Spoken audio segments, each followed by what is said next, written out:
আসসালামু আলাইকুম রহমতুল্লাহ বরকাতুহু। কেমন আছেন? আশা করি সবাই ইনশাআল্লাহ ভালোই আছেন। দোয়া করি আল্লাহ পাক যেন সবাইকে ভালো রাখে। মাহে রমজান উপলক্ষে সবাইকে রমজান মোবারক। আসলে একটা বিষয় নিয়ে কথা বলতে আসছিলাম। কিছুদিন আগে একটা ভিডিও দেখছিলাম ডাক্তার মিজানুর রহমান আজারিকে নিয়ে অনেক মন্তব্য, অনেক মানুষে অনেক বিশ্লেষণ দিতে আছে বলে মন্তব্যটা কি? মন্তব্যটা হলো এটাই, ডাক্তার মিজানুর রহমান আজহারি বলছে যে তারাবি নামাজ, কারণ তারাবি যদি পড়াইতে যায় তাহলে কোরআন শরীফ দেখে দেখেই পড়াইতে পারে। এটা অনেকে বিরোধ করলো। জানি না কেন বাংলাদেশের মানুষ কেন এরকম, সেটা আল্লাহ পাকে জানে। মানে কিছু একটা হইলে ঠিক আছে নি, কে ভালো বলছে না মন্দ বলছে এগুলো না জানি না শুনি, ঠিক আছে, মানুষের উপরে মানুষের কমেন্ট করার শুরু করি। কারণ কি লাগে, আলহামদুলিল্লাহ আজ দীর্ঘ প্রবাস জীবন দেখছি। ওমানে আসিলাম আজ প্রায় 14 বছর, এখন সৌদি আছি আজ 11 বছর। আলহামদুলিল্লাহ 2টা রমজান সৌদি পাইছি।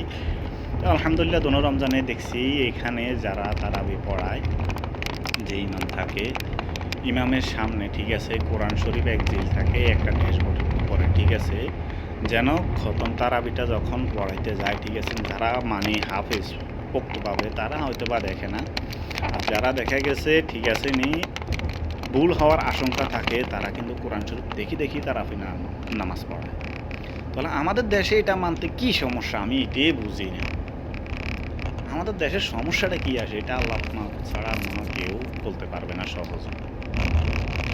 কারণ কি লেগে বলি, সৌদি আরব যেখান থেকে ঠিক আছে নি আল্লাহর ঘর যেখানে, সেখানে সব কিছুই এবার চলতেছে, ঠিক আছে নি। ডাক্তার মিজানুর রহমান আজারের সাথে আমি একমত, জানি না আপনারা কি একমত হবেন কি না। আমি যা দেখছি ঠিক আছে নি, কারণ কি আমরা যেহেতু গাড়ি ড্রাইভারি করি, আমরা বিভিন্ন মসজিদের প্রায় টাইমে নামাজ পড়ানো লাগে, ঠিক আছে, এক মসজিদে সবসময় নামাজ পড়তে পারি না, কারণ আমাকে এদিকে সবসময় তোলা লাগে। আমি প্রায় অনেক মসজিদেই গেছি, ঠিক আছে নি, বেশিরভাগ মসজিদে দেখছি কোরআন শরীফ দেখি তারা নামাজ পড়ে। আলহামদুলিল্লাহ ঠিক আছে, এটাতে তাদের কোনো অপশনও নেই, তাদের কোনো এখানে ইয়েও নেই, প্রশ্ন থাকে না, কোনো কিছু থাকে না, কিন্তু আমাদের বাংলাদেশে কেন এমন করে। তারপর আরেকটা কথা হয়েছে, আমাদের বাংলাদেশে তারাবির নামাজ কেউ বলে 800 রাকাত পড়তে পারবে, কেউ বলে যে 20 রাকাত পড়তে পারবে, ইয়ার বেশি ইয়ার কমে পড়লে হবে না। তো এখন সৌদির যদি সিস্টেম বলতে যাই, সৌদির মধ্যে যতটা মসজিদে আমি আলহামদুলিল্লাহ ঠিক আছে নি কমসে কম 10-12টা মসজিদের মধ্যে নামাজ পড়ার আল্লাহ তৌফিক দান করছে, তো পড়ছি, ঠিক আছে। তাই গেছে আজকে এমন জায়গা থাকি, ওইখানে মসজিদ পাইলে ওইখানে যাই নামাজ পড়ি। তো দেখছি যে ঠিক আছে নি এই দেশের মধ্যে 8 রাকাতের বেশি নামাজ পড়ে না তারাবির। আরেকটা জিনিস দেখলাম কি জানি না, আমাদের বাংলাদেশে এই দেশে যখন ভিতরের নামাজটা পড়ে, ভিতরের নামাজ 1 রাকাতে পড়ে এখানে, ঠিক আছে, 1 রাকাত থেকে যখন রুকুত যায়, রুকুত থেকে যখন উঠে যখন আবার দাঁড়ায়, ডাইরেক্ট সেজদাতে যায় না, তখন একটা মুনাজাত ধরে দীর্ঘ প্রায় 10 মিনিটের মতো।